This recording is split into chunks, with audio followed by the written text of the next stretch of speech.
Hey everyone, welcome to another top 10 list. This week's top 10 list brings me a lot of pride, and it's based on something you should do for yourself as well. And what that is these are my top 10 notes that were on my wish list. And I say that because I have them. They are no longer on my wish list. You should put together a top 10 wish list for yourself. Put together a list of 10 notes that you would like to get. It doesn't have to be this year, but these are the notes that are on your radar, the top 10 dream notes that you would like to own. And that way, you always have something specific you're looking for whenever you go to a show. You don't have to limit yourself to just those 10 particular notes, but that way those notes are always on your radar.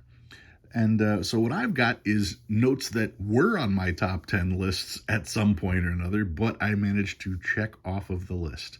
Some of the notes are amazing. Some of the notes are but every single one of these notes was a note that I was looking for specifically at the time of purchase because it was high on my list. It was high on my want list. I was able to find one. I was able to check it off my wish list.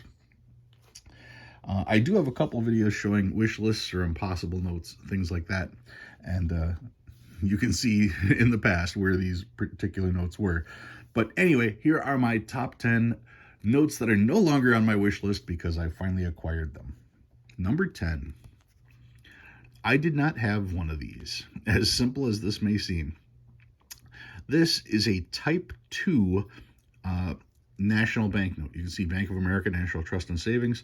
That is the Bank of America. When you start hearing Bank of America commercials, that's that Bank of America. That's what became that particular Bank of America. This particular note is a Type 2. Okay, I did not have any Type 2 nationals.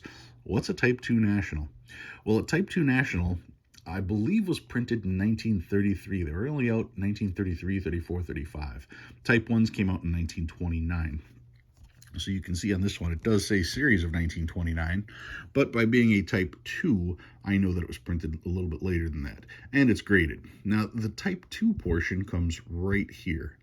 You can see how they have the charter number where you're used to seeing it on a small note, the 13044, but the Type 2s also put it right next to the serial number in the same color ink. It's considered a brown ink. So you've got 13044, and you have it on this side as well. So by seeing the charter numbers there, that indicates that this is a Type 2 note, one of the later notes printed. Like I said, national currencies were only out until 1935, I believe, and this wasn't printed until 33. So that doesn't leave a whole lot of time for these to be out there. The other thing is that it's a $50 denomination. I've told you guys many times that when it comes to small size notes, some of the tougher notes to find are the 50s. So for me to find a $50 Type 2 national, even though it's graded and not in the greatest shape, I didn't have one. I wanted one. It was on my list. I got it. No longer on my list. That was number 10. Number 9.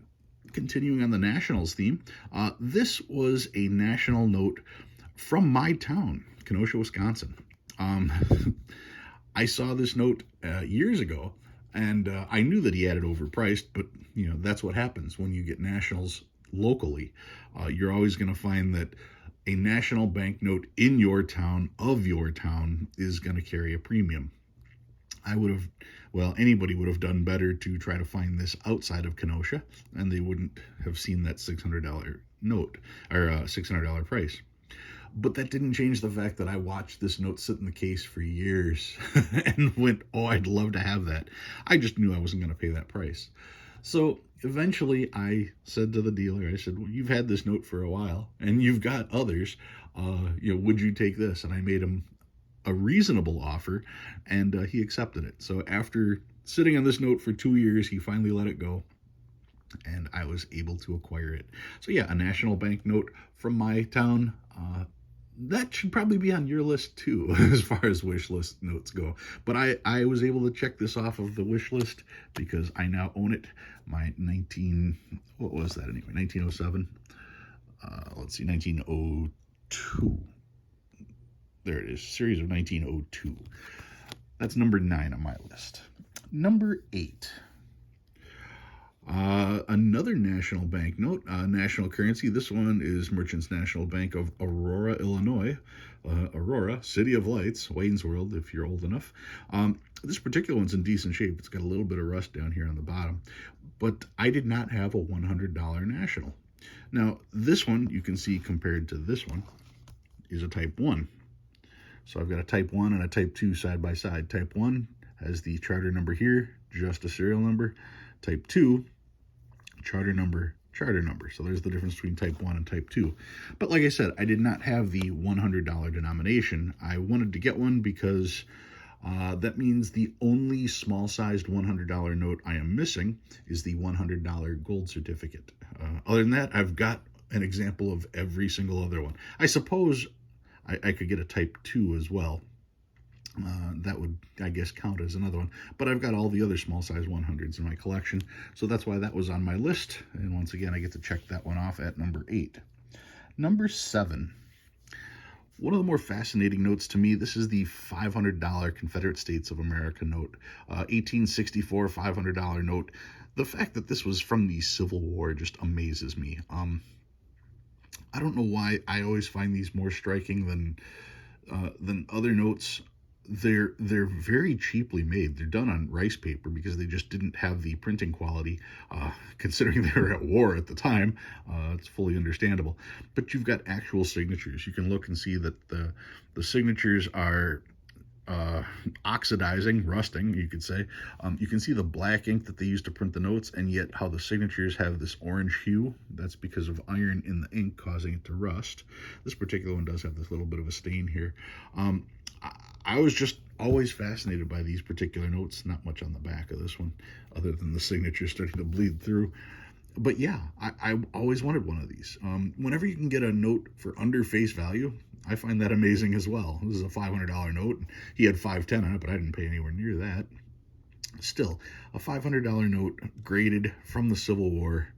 Pretty cool piece of history, something I always wanted. That is number 7. Number 6 on my list. A wood chopper. Yes, well, it is a wood chopper, but this particular wood chopper is a little special.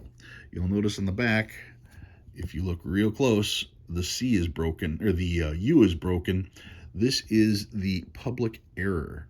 The public error, and here's another U the way it's supposed to be, and you can see how this one is busted. So you've got a broken plate causing the public error on this particular note. Now, I've got a decent wood chopper in my collection. I did not have the public error, and just having the two side by side is pretty cool.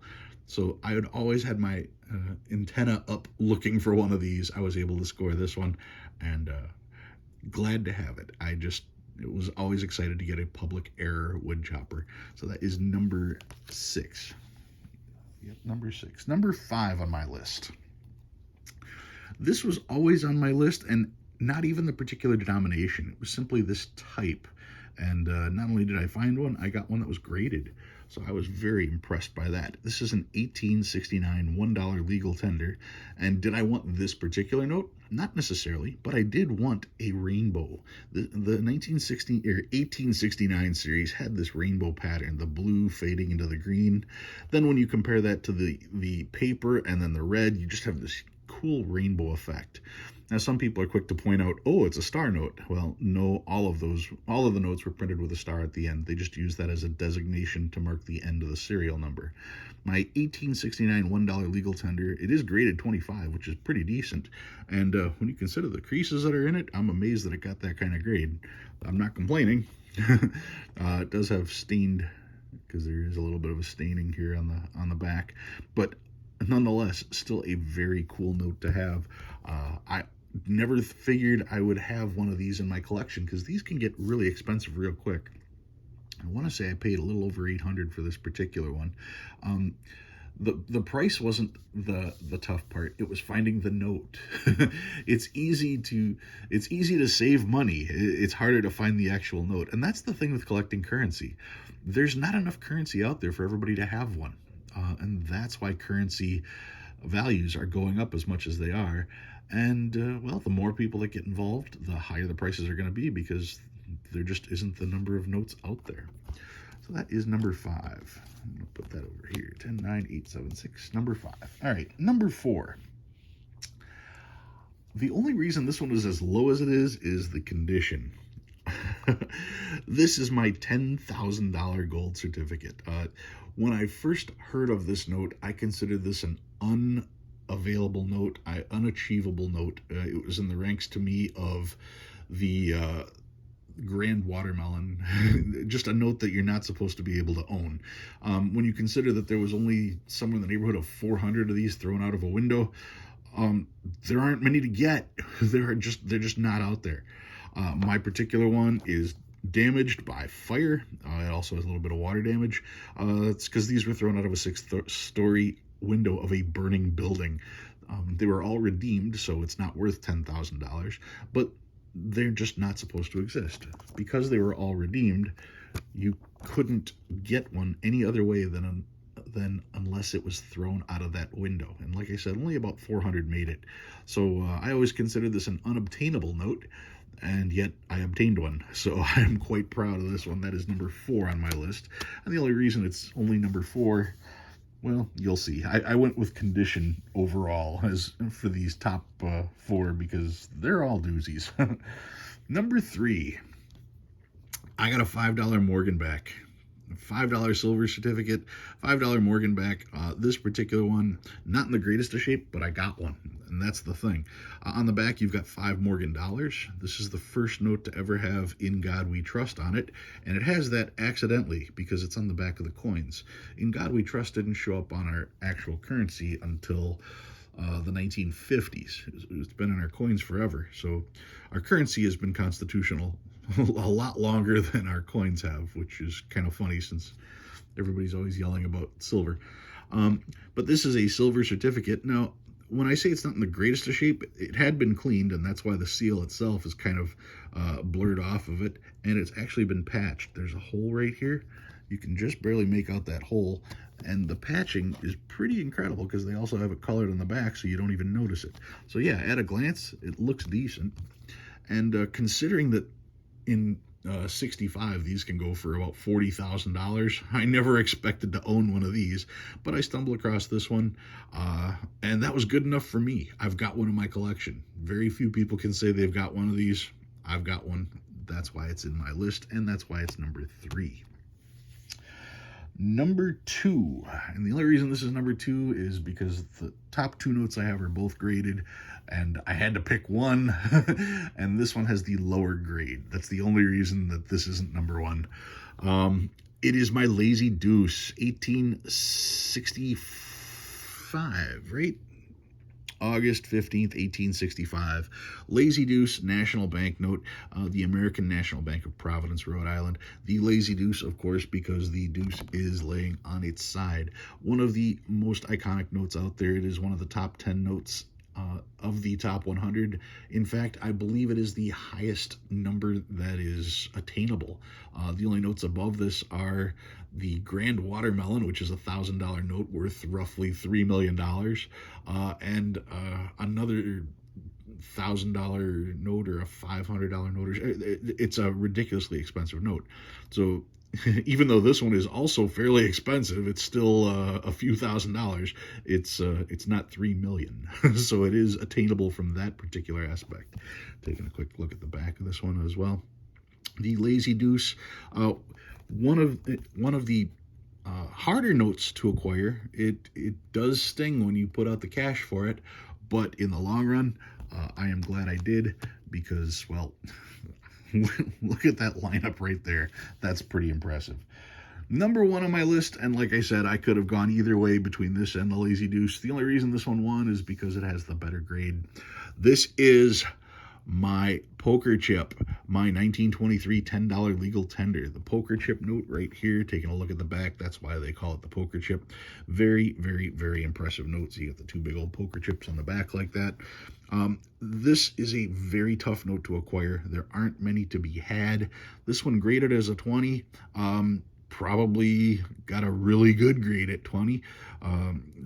It's graded at 20, so I don't have to worry about it anymore. It is what it is. Having a poker chip, like I said, these are a fairly tough denomination of legal tenders to come by. And being a poker dealer, a poker player, that's every reason in and of itself to have one of these particular notes.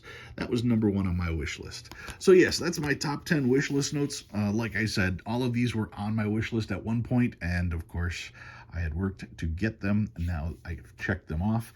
Next week, I'm going to be doing my 2022 wish list, and hopefully I'll be able to cross some of those out as well throughout the course of this year. All right, guys, if you learned anything new this week, go ahead and hit that like button. If you like what you see and you want to see more, please subscribe. Love reading your comments. I'll see you again next week.